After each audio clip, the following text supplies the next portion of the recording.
This year we are having a particular focus on British food and drink.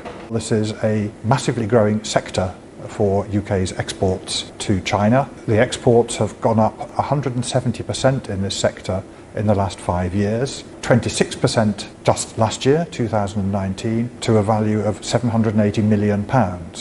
And we see continued prospects for growth in this sector. But we are not just looking at food and drink.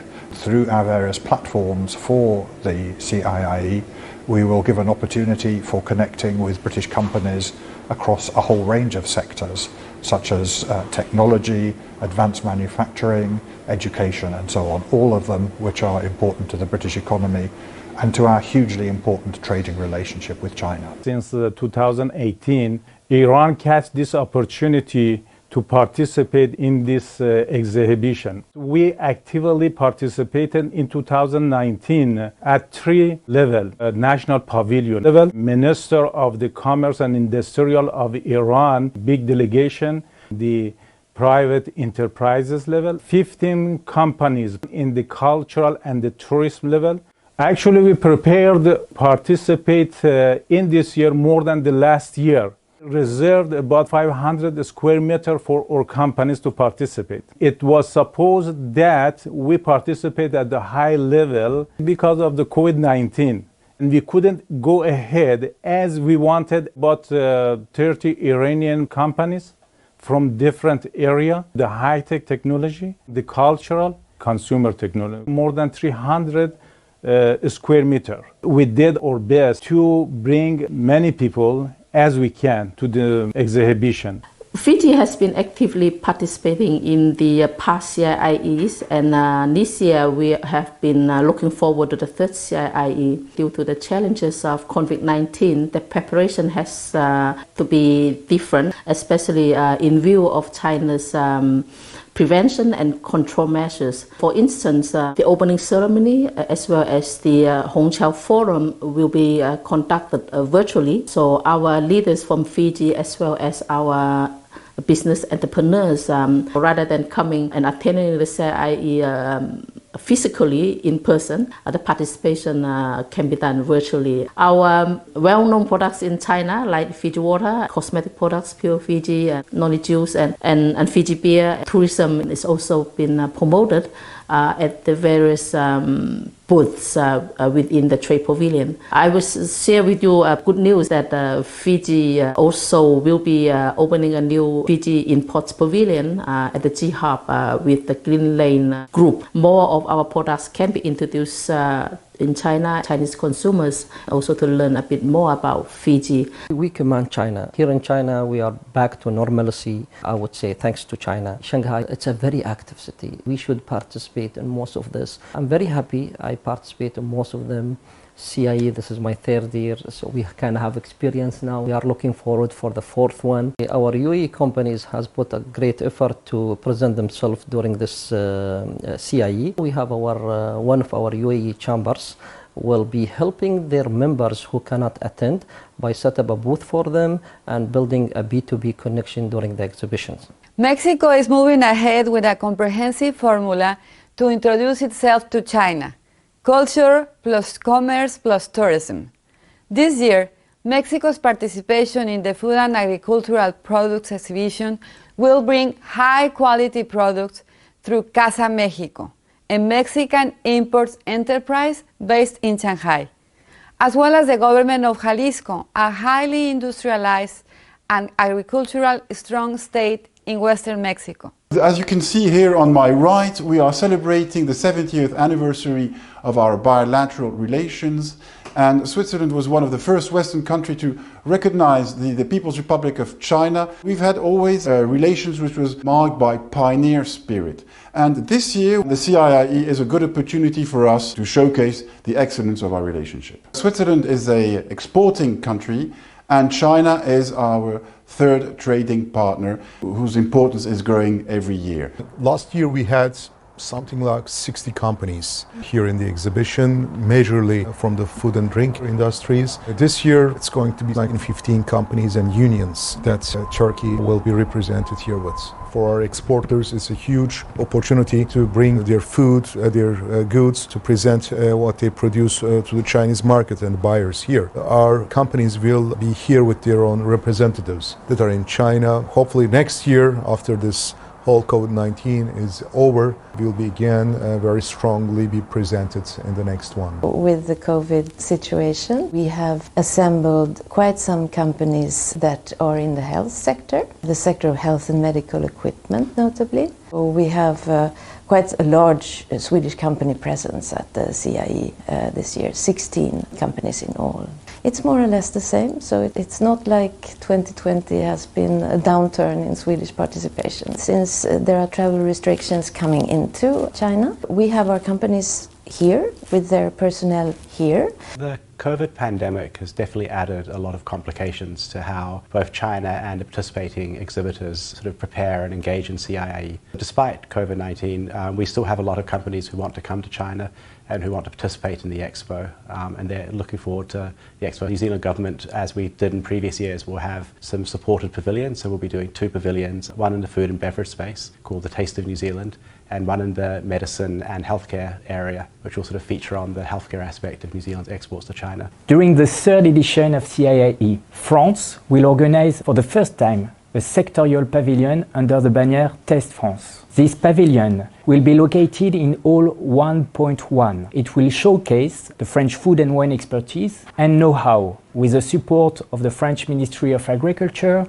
the French Consulate General in Shanghai and Business France Agency. I'm only a few months in Shanghai and it will be my first CIIE, and this is my expectation for this year event, to see this mega event, especially in this year with all the difficulties and challenges that the Chinese people had and everyone in the world and also Israel now. This year, due to the situation with the COVID-19, we have several of companies that will participate CIIE. It will be around 10 companies. We have several of ceremonies that will participate. So we have WaterGen, water company who literally convert air to drinkable water, and they have their own pavilion. Some cosmetics and medical device will also present through their local network here in China. We also have collaboration between Pelec Design with M&G, the huge stationary Chinese company. They're also doing a ceremony to celebrate and to present their new collection with Pelec Design. Another ceremony, an Israeli company that might be represented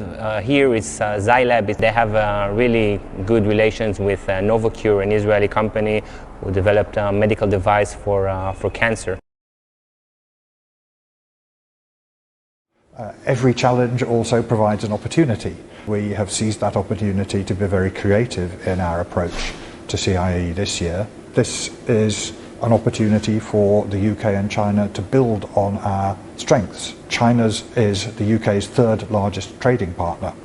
We see ourselves as important partners in many areas and in tackling many of the global challenges, including the great public health challenge of COVID, but also other health issues and also the major global challenges such as climate change. So CIIE gives us a platform to underline and re-emphasize those messages. We are taking a very innovative approach this year by doing a huge amount of work online. We have built a digital platform, altogether about 300 British companies. It will be possible through our digital platform for the Chinese buyers and customers to engage directly with British businesses through online business matching. We will be doing lots of live streaming during the event itself to showcase the best of British food and drink and other products.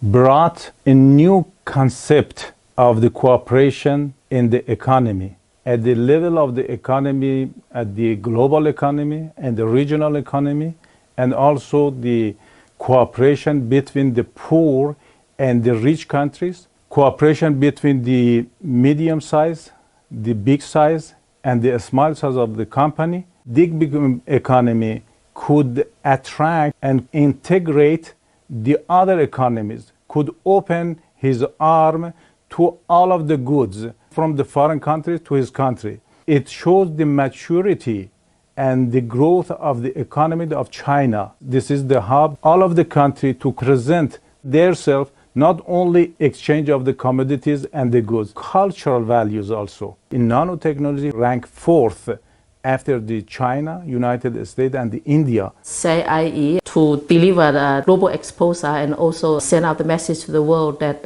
China is still a market to be reckoned with. And as we know from the recent Golden Week, things in China been basically gone back to normal, so the consumption power is there. Now I do have more time in China. We have more time to talk to the Chinese business community, linking them up with the future exporters. Hopefully when we are over with this pandemic and when the world fully recovers and everything returns to normal, the business will also return to normal and perhaps even go up another level, because I think the world needs China's leadership in terms of international business and trade.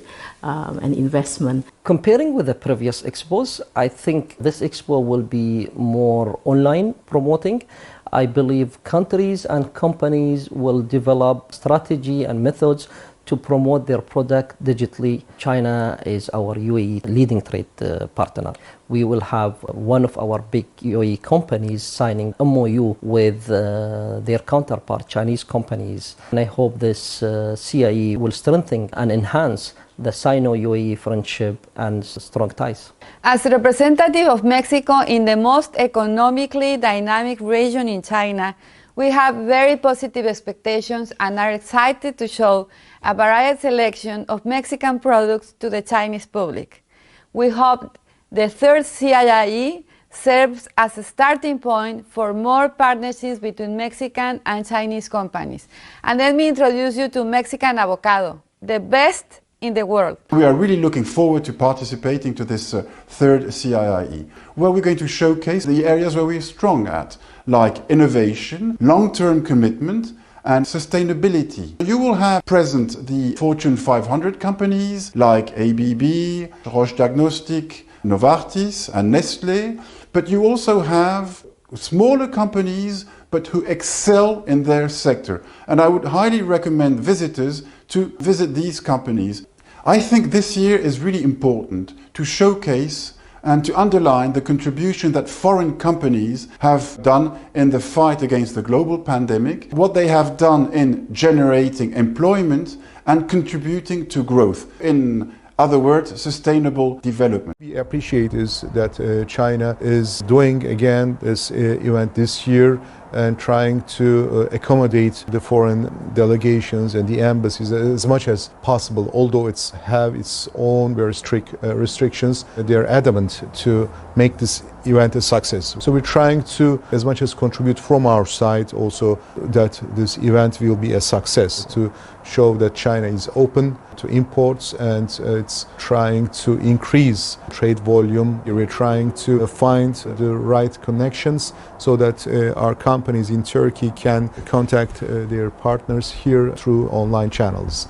For the post-pandemic period, we are hoping we are preparing to bring more Chinese tourists to different parts of Turkey. It's got a lot to offer to the Chinese tourists that are very much inclined to learn about the history of the world, of the people, of the civilizations. And this will help to bring our countries more together. Those who go to Turkey and those who come to China and see things beyond the cliches that are shown, especially in the Western media, really fell in love with each other, fell in love with both countries. So what we expect is that there be an even deepened exchange B2B from people who are actually in China. For me, it's going to be an adventure to see it, to participate. This is a huge endeavor that you do. It's an event that takes quite some preparation. Looking very much forward myself to see this. It's an important platform, and I think that is why you see Swedish participation through the years. Our trade balance is fairly balanced between Sweden and China. Of course, it is important for us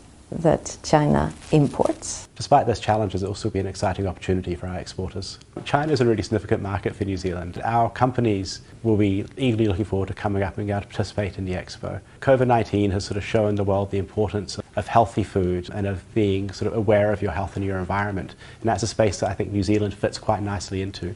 We export a lot of premium, safe, high quality, healthy food products, as well as things like healthcare products, natural sort of organic products. And I think in some ways the CIE is an example of that sort of commitment to the multilateral fora that China has. And so for us, that's one of the reasons why we like to get engaged in these large peace events that China puts on, because that sort of demonstrates both our commitment to multilateralism and the multilateral trade environment, and it helps support China's commitment. And I think that's really important because that helps bring countries together through trade, and through those connections that trade build, we develop closer ties, we develop people-to-people links, and that sort of helps bring us all forward, and a rising tide floats all ships. The pavilion will welcome 8 companies already based in China. We will welcome as well 2 French regions which are developing strong cooperation and partnership in China. The first one is la région Nouvelle-Aquitaine, and the second one is la région Occitanie. I think Chinese consumers are more and more demanding in terms of quality, safety, and healthy products. This is even stronger in the specific context we have this year, the COVID context. The French offer, I think, reach the high standard quality that the Chinese market seeks. Every day, from the 6th until the 10th of November, a series of events that will take place on the French pavilion, such as wine and spirit masterclass. We will have as well cooking demonstration, and we will have as well some KOL and live streaming sessions. So you are kindly invited to visit the French pavilion, to have a pleasant time, a welcoming moment, and as well to taste France. In a business perspective, to see more collaborations between Israeli companies and Chinese companies. We don't have offline events in Israel, and people cannot go from place to place, but we as an office, as the Economic Mission in Shanghai, are doing a lot of collaborations between Israeli companies and Chinese. It's online mostly during this time, so it's amazing to see that despite the distance and cultural differences and even the time difference between Israel and China, a lot of meetings, a lot of business collaboration are still happening during these times.